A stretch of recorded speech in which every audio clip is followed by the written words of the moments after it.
Assalamualaikum warahmatullahi wabarakatuh. Perkenalkan, nama saya Ika Imaroh. Di sini saya akan menjelaskan tentang sejarah BPUPKI. Sejarah terbentuknya BPUPKI. Pemerintahan penduduk Jepang di Jawa di bawah pimpinan Letnan Jenderal Kumakichi Harada berusaha meyakinkan bangsa Indonesia tentang janji kemerdekaan.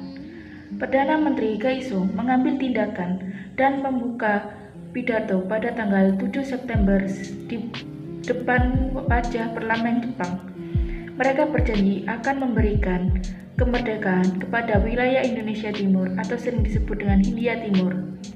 Pidato tersebut dikenal sebagai Kaiso Declaration.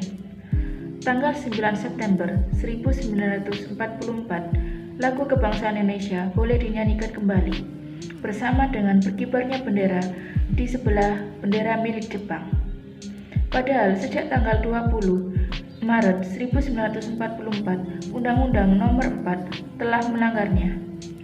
Penegasan janji tetap dilihat sebagai keteguhan Jepang dalam merealisasikan perjanjiannya terhadap kemerdekaan Indonesia. Pada tanggal 1 Maret 1945, diumumkannya pembentukan Badan Penyelidik Usaha Persiapan Kemerdekaan Indonesia atau BPUPKI. Janji tersebut dikumandangkan oleh pemimpin Jepang yang bernama Shikikan Kumakachi Harada. BPUPKI atau sebuah badan penyelidik yang bertugas untuk mempersiapkan kemerdekaan Indonesia memang sangatlah berperan penting. Tanpa BPUPKI, Panitia 9, Piagam Jakarta, bahkan PPKI mungkin tidak akan pernah terbentuk. Tujuan terbentuknya BPUPKI. Pada tanggal 1 Maret 1945 diumumkan pembentukan Badan Penyelidik Usaha Persiapan Kemerdekaan Indonesia BPUPKI atau bahasa Jepangnya disebut Dokurinsu Junbido Sakai. Maksud dan tujuan dibentuknya BPUPKI ialah untuk mempelajari dan menyelidiki hal-hal penting berkaitan dengan segala sesuatu yang menyangkut pembentukan negara Indonesia merdeka. Bagi Jepang, BPUPKI dibentuk agar Jepang dapat lebih mengontrol pergerakan kemerdekaan Indonesia dan lebih meyakinkan kepada rakyat bahwa janji Jepang benar.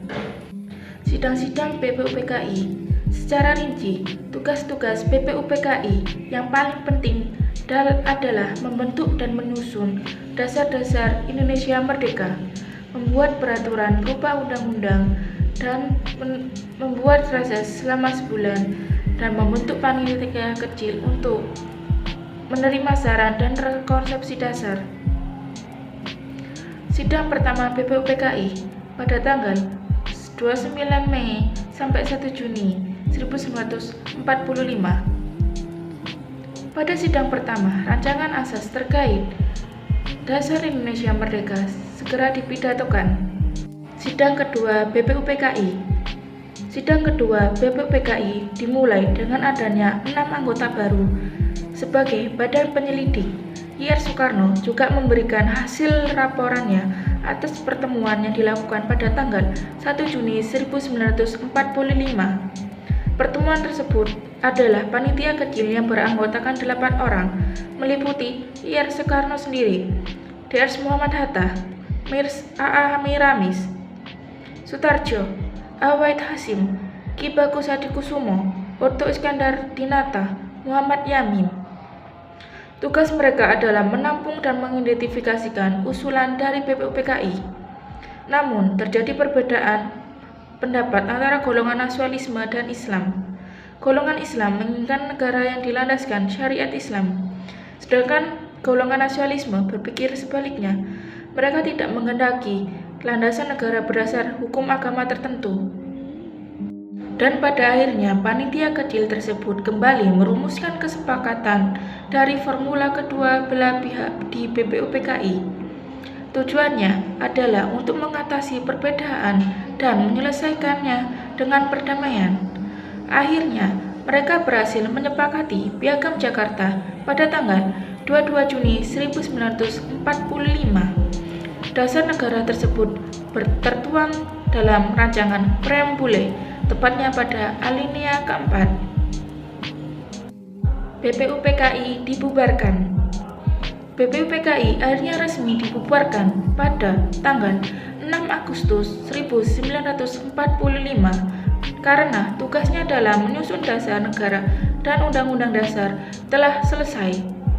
Kemudian Ir Soekarno memutuskan untuk pergi ke Saigon untuk bertemu dengan Jenderal Besar Teodoroci. Saat kembali ke Indonesia, Ir Soekarno telah membawa sejumlah perintah yang isinya adalah sebagai berikut. Yang pertama, Ir Soekarno akan diangkat menjadi ketua dari sebuah panitia baru, yakni PPKI, bersama Dr. Muhammad Hatta yang akan menjabat sebagai wakil ketua. PPKI boleh beroperasi pada tanggal 19 Agustus 1945 dan pekerjaan akan diserahkan pada panitia, tidak menuntut pada cepat atau setidaknya proses. Sekian, terima kasih.